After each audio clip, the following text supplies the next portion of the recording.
Today, we will explore the story of the four fallen angels mentioned in the Bible, beings who traded the glory of heaven for the darkness of sin. But who are these angels? What did they do to deserve such punishment? And what is their role in the grand divine plan? Stay until the end of the video and get ready to unravel the mysteries behind these enigmatic figures.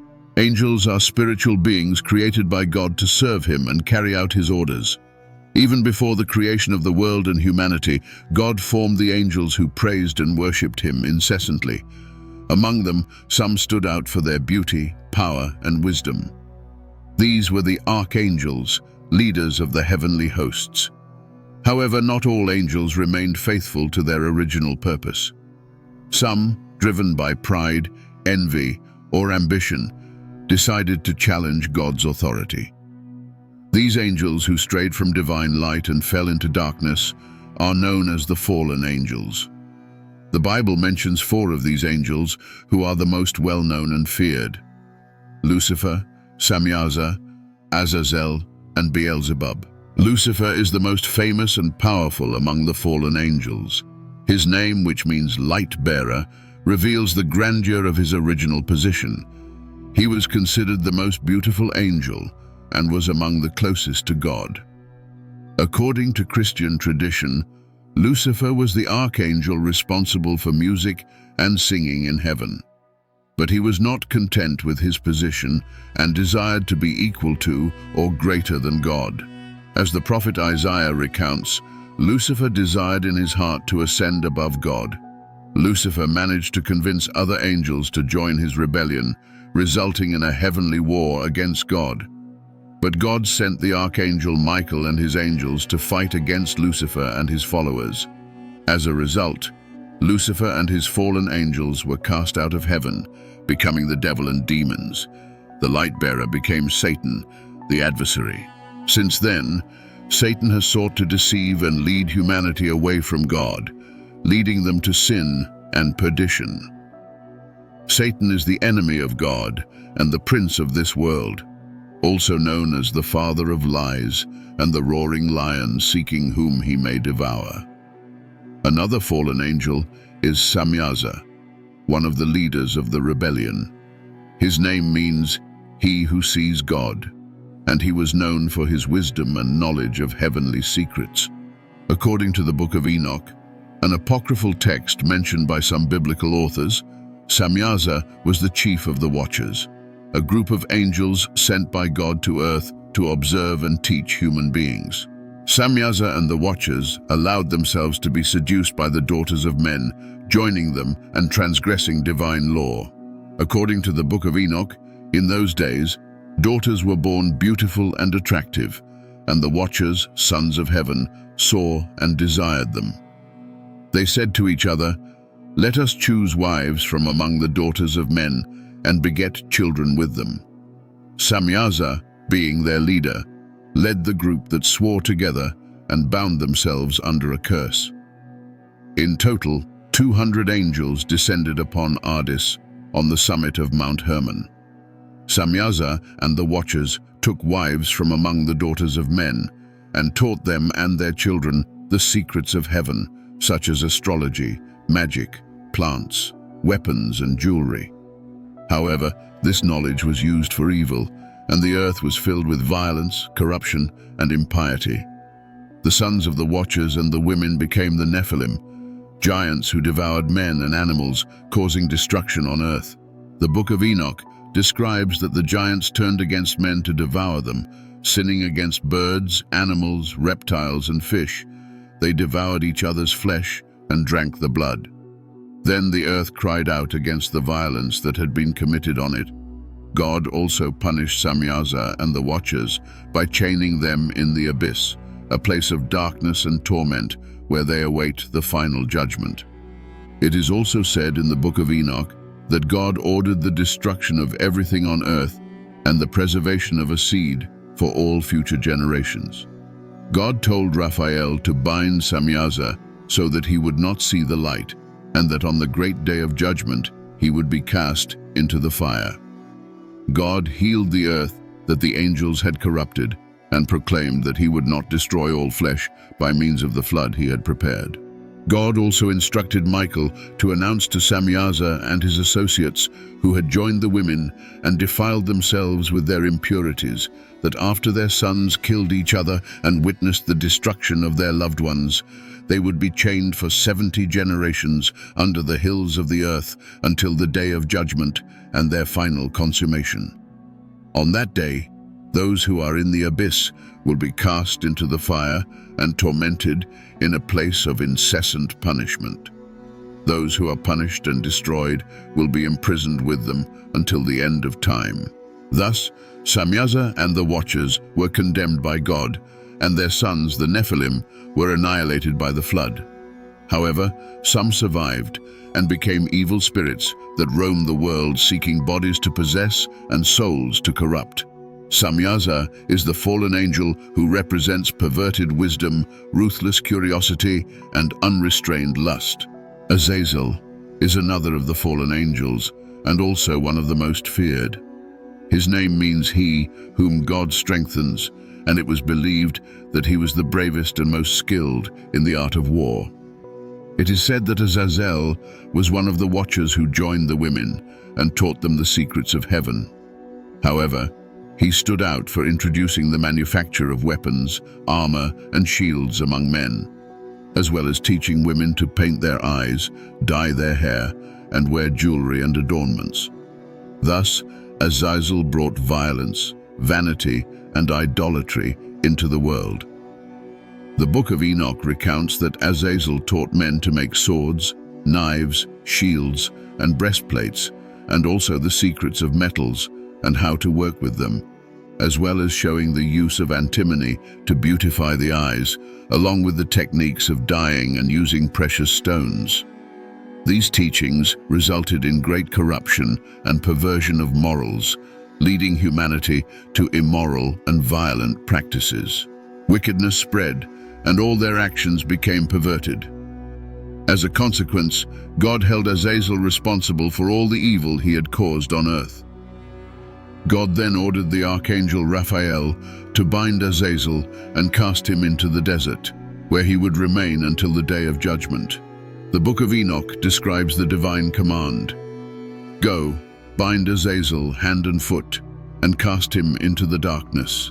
Create an opening in the desert of Dudael, and place him there, covering him with sharp stones and darkness, and leave him there forever with his face covered, so that he does not see the light. And on the great day of judgment, he will be cast into the fire." In addition, Azazel is mentioned in the Bible in the book of Leviticus during the ritual of the Day of Atonement, the most sacred day for the Jews. In the ritual, the high priest was to take 2 goats and cast lots over them. One would be for the Lord, and the other for Azazel. The goat for the Lord would be sacrificed as a sin offering, and its blood sprinkled on the mercy seat, the place where God's presence was manifest. The goat for Azazel would be taken alive to the desert, and the high priest would lay his hands on the goat's head, confessing all the iniquities of the children of Israel. Thus, the scapegoat would carry the sins into the desert, where Azazel resided. The Bible describes that the priest would present the 2 goats before the Lord at the entrance of the tabernacle. Aaron would cast lots to decide which goat would be offered to the Lord and which would be for Azazel. The goat chosen for the Lord would be sacrificed, while the one for Azazel would be sent into the desert for atonement.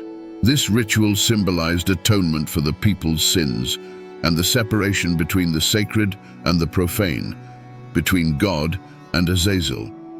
Some believe that Azazel refers to a desert place, not a being, while others interpret Azazel as a fallen angel who represents violence, vanity, and idolatry, being an enemy of God and his people. Finally, Beelzebub is the last of the fallen angels mentioned in the Bible and is also the most enigmatic.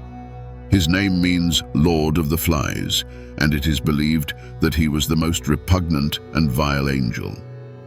In Jewish tradition, Beelzebub was worshipped by the Philistines, an enemy of Israel, in the city of Ekron.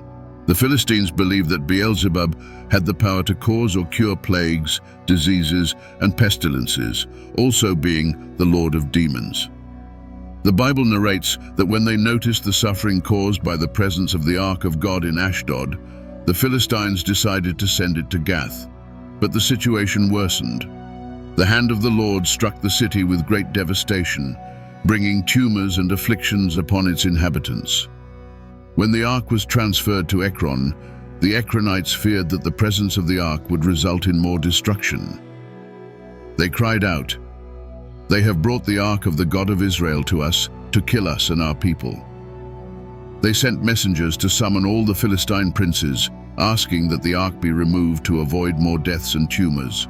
The situation was so grave that the survivors were tormented by tumors, and the cry of the city reached the heavens.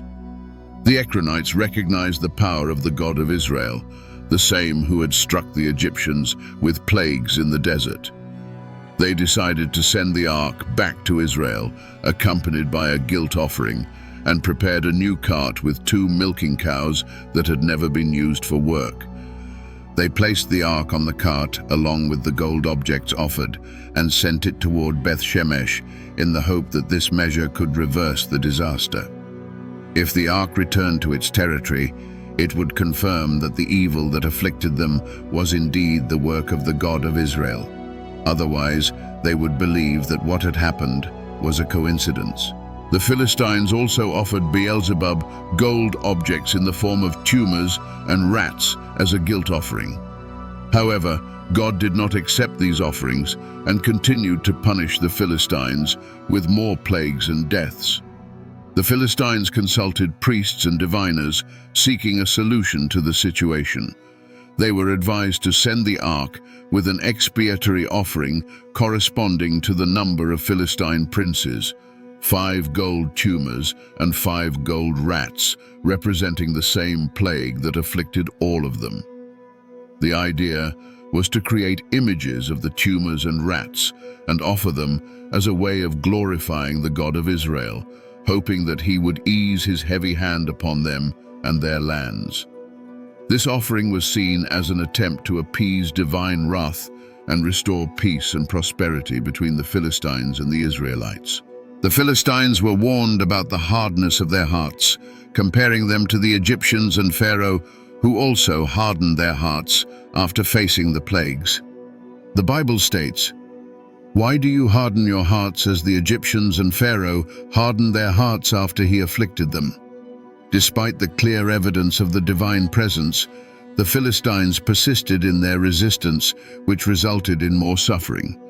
Beelzebub also appears in the New Testament, where he is associated with the devil and Satan. The Pharisees, religious leaders of the time, accused Jesus of casting out demons by the power of Beelzebub, the prince of demons. Jesus refuted this accusation, explaining that it would be illogical for Satan to cast out his own demons, and argued that he cast out demons by the Spirit of God, which indicated that the kingdom of God was among them. The Bible describes that a man possessed by demons who was blind and mute was brought to Jesus, who healed him, making him speak and see. The crowds were amazed and questioned whether he could be the son of David. The Pharisees, however, accused Jesus of casting out demons by the power of Beelzebub. Jesus responded by saying, "Every kingdom divided against itself is brought to desolation, and every city or house divided against itself will not stand. If Satan casts out Satan, he is divided against himself, and his kingdom will not stand. Therefore, if he casts out demons by the Spirit of God, the kingdom of God is among them." Thus, Beelzebub is the fallen angel who symbolizes disease, impurity, and idolatry, being the lord of flies and demons. These 4 fallen angels, Lucifer, who became Satan, Samyaza, the leader of the Watchers, Azazel, the lord of plagues, and Beelzebub, the prince of demons, are enemies of God and the cause of much evil in the world. However, they will not have the final word. The Bible assures that they are destined for defeat and eternal punishment. Revelation describes an angel coming down from heaven, with the key to the abyss and a great chain, who binds the dragon, the ancient serpent, who is the devil and Satan, and casts him into the abyss for 1,000 years. After this period, he will be released for a short time. The righteous who did not worship the beast or receive its mark will live and reign with Christ for 1,000 years. And this is the first resurrection. Those who partake in the first resurrection are considered blessed and holy. Over them, the second death has no power. They will be priests of God and of Christ, and will reign with him for 1,000 years. After the end of this period, Satan will be released from his prison and will go out to deceive the nations that are in the four corners of the earth, including Gog and Magog, to gather them for battle. The number of these nations will be as vast as the sand of the sea. These nations will surround the camp of the saints and the beloved city. However, fire from God will come down from heaven to consume the enemies. The devil, who had deceived the nations, will be cast into the lake of fire and brimstone, where the beast and the false prophet already are. There they will be tormented day and night for all the ages of ages. Thus it is revealed in the book of Revelation, chapter 20, verses 1 to 10. This is the conclusion of the story of the fallen angels and the final victory of God and his people. We hope this video has been enlightening and enriching, helping you better understand the trajectory of the four fallen angels mentioned in the Bible.